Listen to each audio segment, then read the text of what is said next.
What is your did it before it was cool thing? I was a big ducking nerd and gamer in the late 80s and 90s. What's funny is in 2000 I went to an EverQuest Guild meetup in Toronto and Customs was incredulous. You're coming to another country to meet people you met in a video game online. Asked like 10 times in different ways. Then in 2008 I went to Toronto again for a then WoW meetup. Why are you coming to Canada? World of Warcraft Guild meetup. How long are you staying? A week. Enjoy your visit. I read the Martian back when it was just a text file on some backwater website. I had a fidget spinner on my desk for about 6 months before they blew up. At that time they weren't being mass produced at all. You pretty much got them 3D printed or laser cut from acrylic. I thought they were neat and sent them to my dad and brothers for Christmas. I still have my first one on my desk. It's laser cut neon yellow acrylic. Saw Kendrick Lamar in a college gym for 5 in 2011 lol. Edit just found the flyer. It was 15. I've swindled you all. Geocaching. My friends and I were doing it with a Palm 3 with the GPS attachment back in 2000. Bought Bitcoin in late 2010. Was on a Malaysian private server for an old game I used to love called Risk Your Life Rile. This server has a real money mall and of course I'm dumb enough to want to pay to win. So I go on their site and they don't take normal credit card or PayPal, but they offer some weird shit called Bitcoin. So I go through the steps to buy it. Spent around $100 for around 1000 Bitcoin. Spent 600 of the Bitcoin on some rings, a sword, an amulet and an armor. And 400 sat on my wallet until I sold most of it in 2017 for an absolutely massive profit. Still holding a few and changed my entire life. I ordered Nirvana's Bleach on cassette before Nevermind came out. Saw in a magazine that they were supporting Sonic Youth, and Daydream Nation was my favorite album at the time. So that was enough of an endorsement for me. I was the coolest 14-year-old in New Zealand for like 2 months. Then Smells Like Teen Spirit came out, and I spent the rest of my teenage years declaring that I liked them before they were cool. Nobody cared, and I still miss Kurt. Edit. I was also the first person in my hometown to know about Wu-Tang Clan. I had to order the cassette from the US. Probably had to dub 20 copies from it for all the other kids at school. Man, I wish I was still that hip. When I was a young kid, my dad brought home a Fairchild gaming system, and I got addicted to playing video games like Pong and Breakout on my home television. This would have been 1976. I don't mean to brag, but I bought the Pope's chicken sandwich like a week or so before it exploded in popularity and people started killing themselves for it.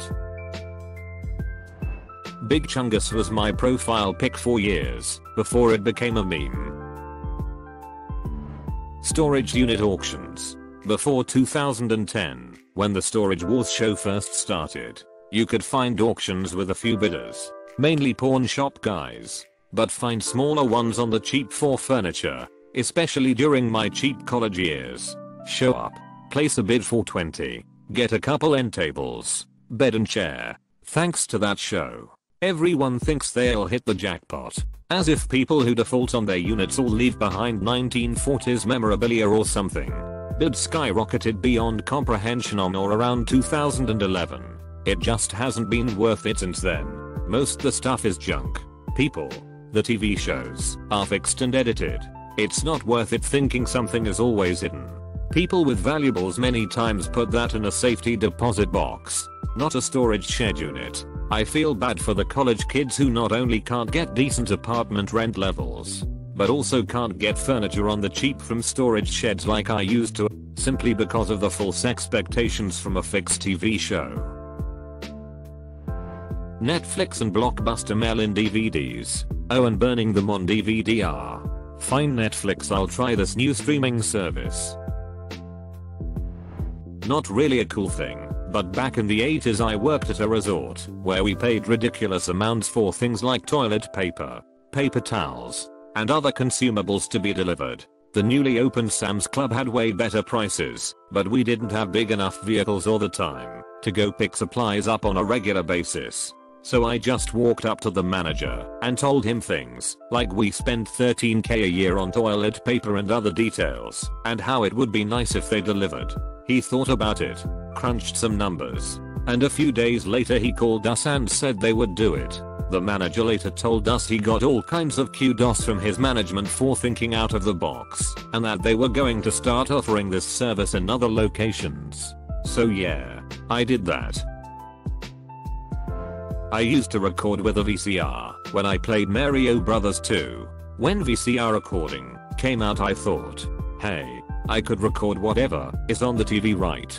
It worked. I was floored. I ended up watching the tape once and thought it was the coolest thing ever. This was on a huge furniture tube TV that sat on the floor and only had a few channels you selected with a dial. So, I pretty was a Twitch streamer before it was cool. The only minor difference was I didn't make millions of copies and mail them out to the masses. Minor.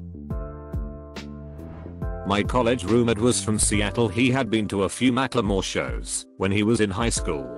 I remember when Language of My World came out, my roommate was certain that Macklemore would go from being a semi-underground PNW rapper to a household name. Later on, we had tickets to see him at a small show in Vermont. We bought the tickets a few weeks before The Heist came out. I think we bought the tickets for $15 each. We bought 3 tickets and our other friend couldn't come. We ended up selling that ticket for a few $100. It paid for our gas and drinks for that weekend trip. I was on the internet in the mid-80s. I was the only kid in high school that printed book reports, and probably one of the few that even knew what a modem was. Edit: yes, the internet existed before the www. No, the www is not the internet.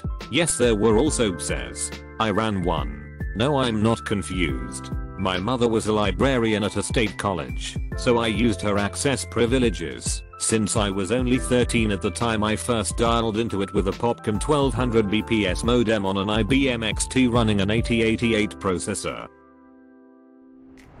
Rollerblading. Ahem. Bear with me. I bought a pair in the US circa 1989, when the only people using them were ice hockey players doing summer training, and they were completely unheard of in Europe. Brought them back to the UK, and for a while, I was the most cutting edge skater in town. By the time they became popular, and dare I say, cool, I'd already ditched them and moved on. And no, the hardest thing about it was not telling my dad I'm gay. I remained safely in the closet. Competitive gaming. You used to be an absolute loser if you were into it. Now those same kids are basically celebrities. I used to monitor Apple's App Store religiously on my iPod Touch. Every Thursday afternoon they would update it with a fresh set of curated up-and-coming games. I got Temple Run the first day they showcased it, but deleted it after 10 minutes because I thought the graphics were weird. 2 weeks later everyone at my school was playing it. Listened to podcasts before they were podcasts. Recorded shows just like today. Some were for online distribution. Others were recorded versions of broadcasts were put on a web server or FTP server where you could come download them. They weren't quite podcasts yet, because the idea of hooking them up with an RSS feed hadn't come out, yet not even sure if RSS had been invented yet, to be honest, so I had a script that ran as a cron job on my desktop, which would grab a directory listing at regular intervals and download anything I didn't already have. Most of them were MP3, of course, but at least one was real audio. Everything nerdy. I attended high school in the 90s, and you kept the nerdy shit hidden. Then came the Star Wars special editions. Then LOTR won a bunch of Oscars. Nerd stuff became more and more mainstream. Then the cool kids started watching Game of Thrones. Now Dungeons and Dragons is having its biggest growth ever. So grateful. I love how it's no longer niche targeted at young males. Now, the neckbeards who get triggered over fake geek girls. I don't understand them. I'm old enough to remember when a girl who had the same interests as you was a good thing and the basis for a relationship. Watching Bob Ross. Literally the only channel that was decent in my house was PBS. As soon as I came home from school it was on. Black Panther was my son's favorite superhero back in like 2014. There was no character merch, and I paid ridiculous money to find discontinued Black Panther toys.